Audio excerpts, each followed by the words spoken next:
Pues dos personas se decían hasta hace unos minutos, gobernador de Nuevo León, Samuel García, que había pedido licencia para irse de precampaña, luego se arrepintió y buscó reasumir sin notificarle al Congreso, y Luis Enrique Orozco, que fue designado y votado por el Congreso del Estado, incluso avalado por la Suprema Corte de Justicia de la Nación. ¿Quién debió tomar las decisiones? ¿Quién debió estar al frente de la gubernatura del Ejecutivo en Nuevo León el sábado y ayer domingo?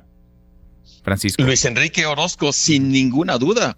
Él tiene el nombramiento del Congreso de Nuevo León por 6 meses. Y esos 6 meses contados a partir del primer segundo del sábado 2 de diciembre de 2023. Entonces, no hay ninguna duda. El hecho de que Samuel García haya decidido reasumir, porque no dijo continuar, Manuel, dijo reasumir. Entonces, él está en el entendido de que dejó el cargo por unos minutos y después quiso volver a asumir sus funciones. Pero esto tiene que cumplirse a través de formalidades, es decir, presentar un escrito ante el Congreso por un principio de seguridad jurídica. Samuel García no podía disponer del periódico oficial porque él ya no era el gobernador en funciones. Entonces ahí hay un acto indebido. Ese acuerdo debe ser inexistente. Y de ahí el Congreso es quien va a tomar la decisión en unos minutos más que comience la sesión para saber qué es lo que va a determinar respecto del momento exacto en el que Samuel García va a reasumir sus funciones como gobernador. Pero en estos momentos todavía tenemos el nombramiento vigente de Luis Enrique Orozco. Hasta que el Congreso formalmente no diga que ya aceptó la renuncia del interino Luis Enrique Orozco, hasta ese momento no va a pasar otra cosa. Pero por eso es importantísimo la seguridad jurídica, Manuel. Pues sí, en esta historia no deja de haber sorpresas y cada una es mayor que la anterior. Estoy platicando con Francisco Burgoa, profesor en Derecho Constitucional en la UNAM. A ver, Samuel García se había ido, luego se arrepintió, decidió regresar, pero al hacerlo utilizó recursos públicos, Francisco, utilizó el periódico oficial, utilizó, no sé si el aparato incluso de comunicación social para distribuir ese boletín que él también envió, grabó incluso en las oficinas del gobierno del estado. Eso, vaya, significaría que incurrió en la comisión de un delito, no sé si suplantó funciones que no le eran en ese momento autorizadas, violentó alguna ley, la propia constitución del Estado. ¿Se le pasó la mano a Samuel García, Francisco?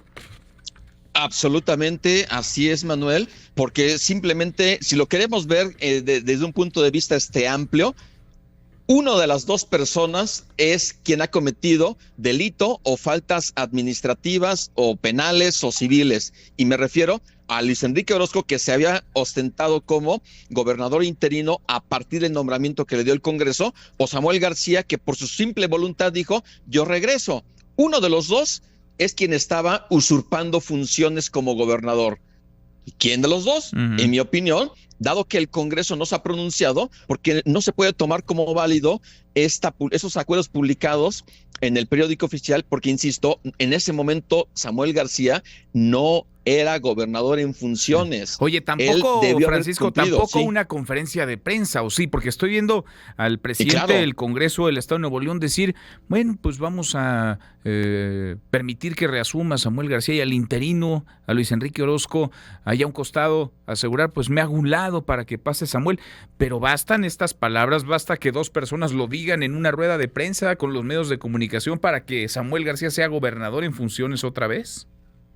No basta una sola palabra, tiene que venir una decisión tomada ahí por el Pleno, un acuerdo en donde se acepte la renuncia de Luis Enrique Orozco y con independencia de que se acepte o se revoque finalmente el nombramiento, entonces en ese momento ya que se diga que Samuel García es gobernador constitucional a partir de la 1:25 de la tarde o de la hora que sea. Pero por un principio de seguridad jurídica se tiene que definir en dónde, cuál fue el momento de minuto a minuto que Samuel García es o no es finalmente.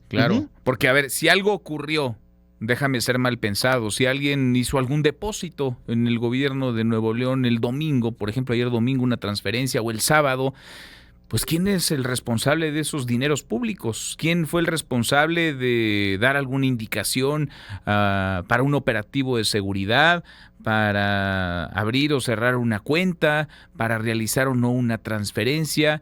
¿Quién es el responsable? Tiene que haber siempre un responsable jurídico y legal tras cada una de las decisiones. Exactamente, es algo que se tiene que definir, por supuesto, precisamente para determinar y deslindar en su caso responsabilidades. En fin, pues queda ahí clarísimo. Entonces, en el menor de los casos, Samuel García se puso una cachucha que no le correspondía el sábado y ayer domingo y la mitad de este lunes, hasta que ahora Luis Enrique Orozco decide dar un paso a un costado y cederle la gubernatura sin que haya sido notificado formalmente el Congreso de Nuevo León. Qué desaseo esta historia, vaya que es surrealista, me imagino que dará mucho más para el análisis, pero es delicado y preocupante que en un estado de leyes democrático, un estado de derecho como el mexicano, al que aspiramos los mexicanos, se conduzca como se está conduciendo la gobernabilidad en Nuevo León. Gracias, muchas gracias Francisco por platicar con nosotros.